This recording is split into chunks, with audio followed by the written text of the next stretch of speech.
Breaking news. Anthony Joshua and Tyson Fury have agreed in principle to a 2-fight deal for the Undisputed World Heavyweight Championship in 2021. This was confirmed by Eddie Hearn here in this video on the Sky Sports Boxing YouTube channel.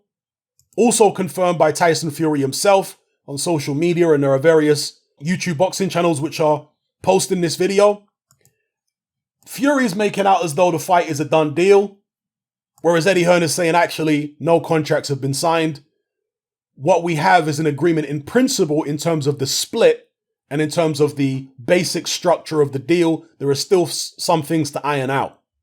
Now, the things to iron out would be what network is going to show this fight. In the UK, I have to imagine it's a bit more straightforward than in America, because in the UK, Tyson Fury's on BT, which is a pay-per-view platform, and Anthony Joshua's on Sky, which is also a pay-per-view platform.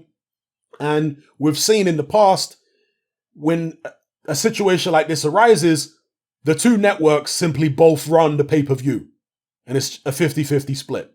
In America, it's a little bit more complicated because Tyson Fury's on ESPN in America, which is a pay-per-view platform, but AJ's on DAZN, which is a subscription service, which is a lot cheaper than ESPN pay-per-view. So if both networks were to show the fight, everybody would get it on DAZN because it's only $20 a month, as opposed to getting it on ESPN, which is like $75. Okay, it might be more for a pay-per-view of this magnitude, I'm not sure. So that's where the issue is. Now, there's a couple of ways to resolve this. Either AJ fights on ESPN, Fury fights on DAZN, or both networks run it, but DAZN agree to do a pay-per-view for that particular night. Those are the ways that they could resolve that situation. DAZN is not a pay-per-view platform, but I have heard Eddie Hearn say before, they can do pay-per-view if they want to or if they need to for a specific fight or in a specific situation. This might be that situation.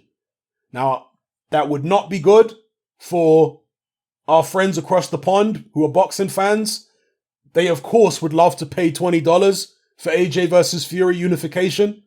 But whatever it takes to get this fight across the line is the most important thing. We need to see the Undisputed fight. So that's where there could be a little complication when it comes to sorting out the American TV rights. Now, Tyson Fury is coming towards the end of his ESPN contract. I think he's only got 1 or 2 fights left, so perhaps he could fight the rematch with Wilder, then maybe defend against Dillian Whyte, and then go into the AJ fight. But the way that Tyson Fury and Eddie Hearn are talking, it's as if the AJ Fury fight is going to happen straight after their next title defenses. Fury's being against Wilder and AJ's being against Pulev. Then we come on to the next issue, which is Dillian Whyte. This is something Eddie Hearn talks about. Now, Eddie Hearn is in a sticky situation because, of course, he would prefer AJ versus Fury because it's a massive, massive money-spinning fight. He'd prefer that to happen before Dillian Whyte getting his shot against Tyson Fury. Because, again, we don't know what's going to happen in the world with regards to the current situation going on. So you want to make as much money as you can, as quickly as you can. But Dillian Whyte is promoted by Eddie Hearn. That's Eddie Hearn's client. Dillian Whyte is a very volatile character. Eddie Hearn knows that Dillian Whyte is not going to be happy if he comes to him and says, oh, listen, Dill, we've worked out a deal with the WBC because unifications trump mandatories. Do you agree to take this step-aside money and push your mandatory shot even further back so AJ can have a crack at Fury before you? So Eddie Hearn knows that that conversation is not going to be an easy conversation with Dillian Whyte. He has to probably pretend as though he cares about having to push Dillian Whyte's mandatory situation back even further in order to accommodate the Undisputed fight between AJ and Fury. And I say pretend because really and truly, you know, the Undisputed fight is going to be Eddie Hearn's priority. but again, as Dillian Whyte's promoter, he has to pretend as though, oh God, Dillian Whyte's been so hard done by and all this kind of stuff.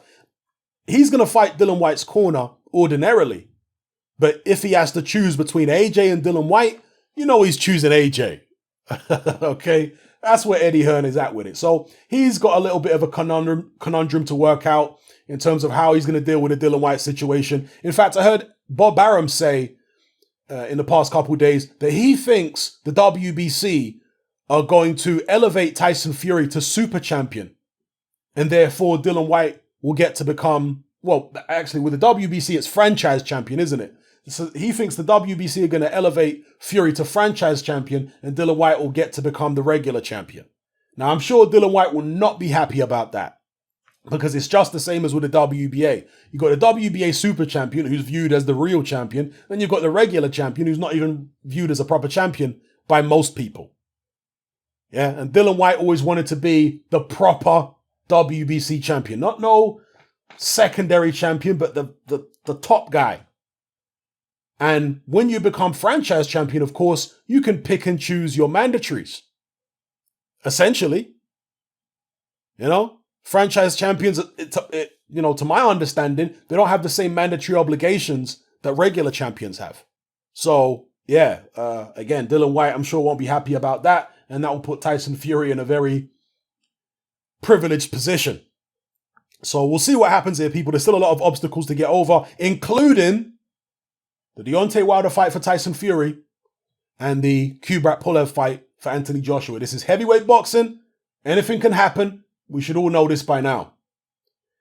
Now, I did mention in a video a few weeks back that Frank Warren claimed that he thinks Team Joshua don't really want to fight. Now, is that possible? Yeah, it's possible. But I also think it's possible that Frank Warren don't want to fight right now. Now, why do I say this? I say this because Frank Warren's stable is very shallow at this point, and his business is deeply in the red. Anybody can go to Company's House, which is a government website, and check out the trading accounts of Queensbury Promotions, which is Frank Warren's company, and you'll see that they are not doing well financially, and they haven't been doing well financially for a very, very long time, for years and years. Most of his biggest fighters have left him, Frank Warren. Who's he got left? He's got Tyson Fury, and then other than that, who is there? There's Daniel Dubois and Joe Joyce. He's got how many world champions other than Tyson Fury? I don't think he has any, does he? Whereas Eddie Hearn's stable is a mile deep compared to Frank Warren's stable. So although Eddie Hearn certainly wouldn't like it if Anthony Joshua fought Tyson Fury and lost, his business can absorb a loss like that more so than Frank Warren's can, losing Tyson Fury. Oh yes, don't get it twisted. And I'm sure there are going to be some of you out there right now saying, but Tyson Fury is going to destroy Joshua. What are you talking about, Hat Man? Frank Warren don't have to worry about Fury losing to Joshua. Fury's way better. Well, that may or may not be the case, but you're not thinking from the perspective of a promoter. Promoters are not there just 100% confident every time that their fighter's going to go in there and win. No. A promoter is thinking about what happens if it all goes wrong. That's why promoters put rematch clauses in contracts.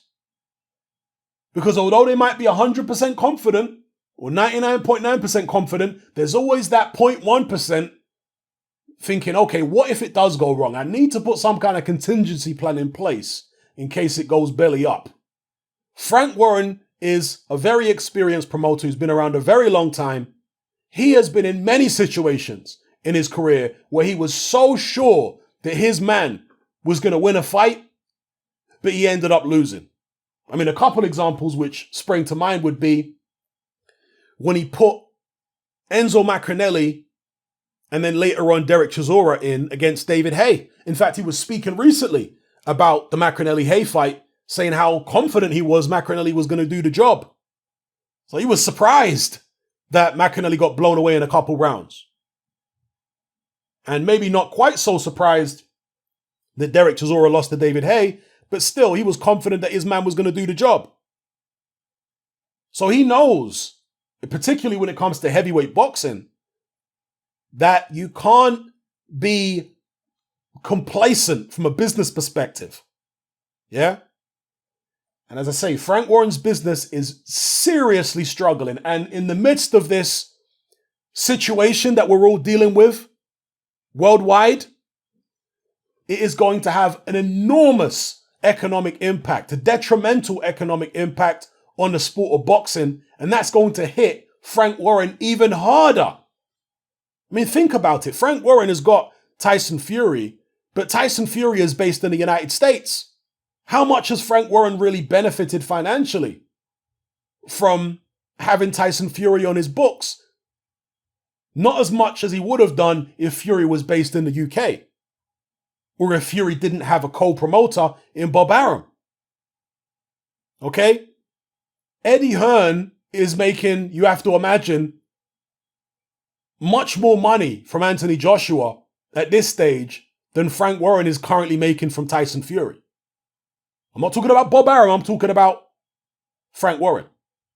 So, if I'm trying to put myself in Frank Warren's shoes, he may want Tyson Fury to fight in the UK a few times in order to bring Queensberry Promotions back from the brink. Yeah, if he got a good couple Tyson Fury shows in the UK, got some money back in the company accounts, maybe signed a few extra fighters, then let's go ahead and do the Undisputed fight. Once I've benefited enough financially from Fury being, part of the stable. So that's what Frank Warren might be thinking with regards to Undisputed.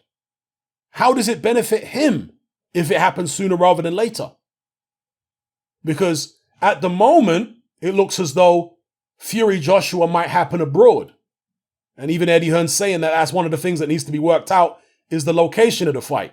If it happens abroad, you have to imagine that MTK and Bob Arum are probably going to benefit more from that financially than Frank Warren would. It's an assumption, yes, but I think it's a fair assumption.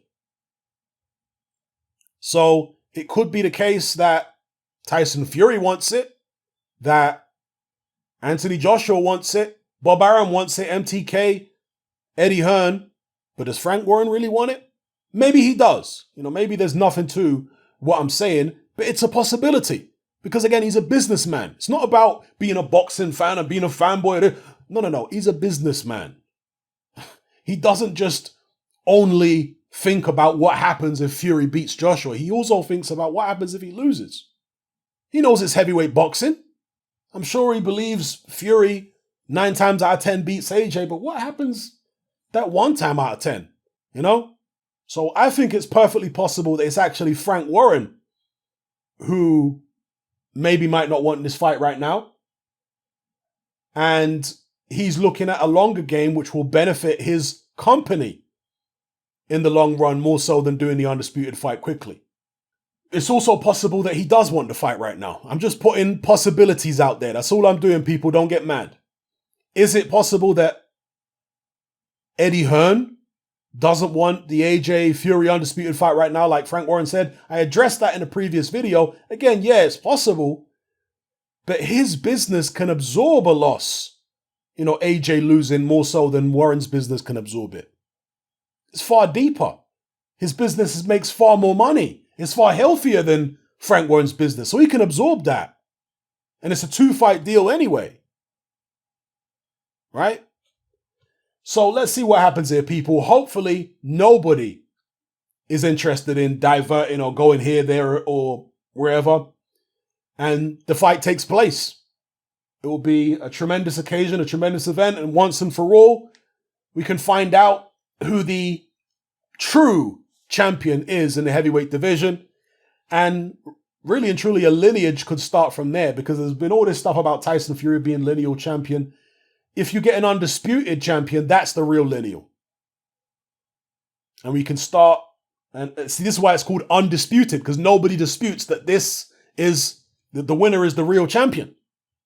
So from there, we can start a cast iron lineage where there's no more debates about who the real champion is. Now, obviously, whoever becomes undisputed is going to be stripped of one or more of the belts pretty soon afterwards.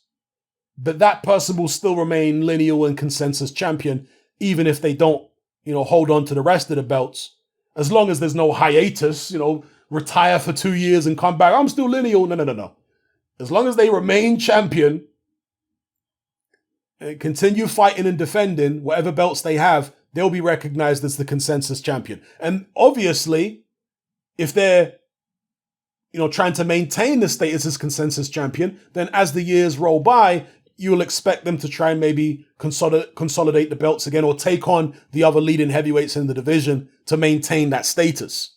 It's not like a one-time only deal where, I became undisputed champion 3 years ago. That means I'm still the best. I can avoid all the top contenders around at the moment because I was undisputed. No. You can't do that, of course. You have to continue defending your position against the best opponents out there. All right? But this has been done many times in the past. Anyway, give me your feelings on this breaking news. A 2-fight deal agreed in principle between Anthony Joshua and Tyson Fury.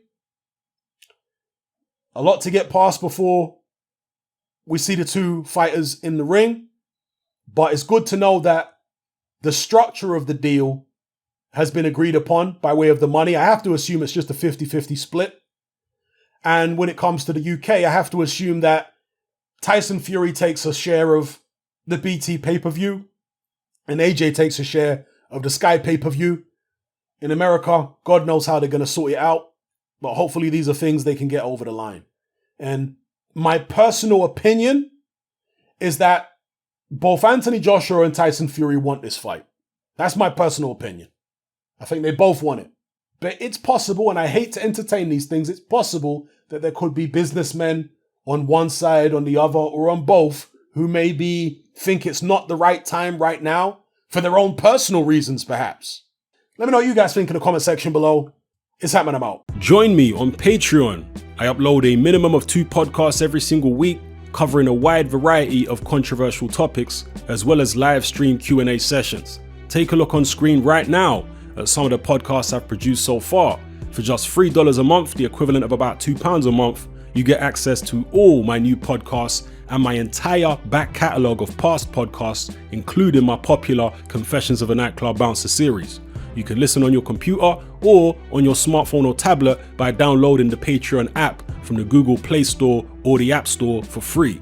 The Patreon app also allows you to download each podcast in MP3.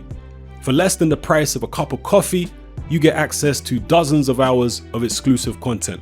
It's easy to sign up, there's no contract, and you can cancel at any time. So come and join our community of free and critical thinkers by signing up with me here on Patreon today.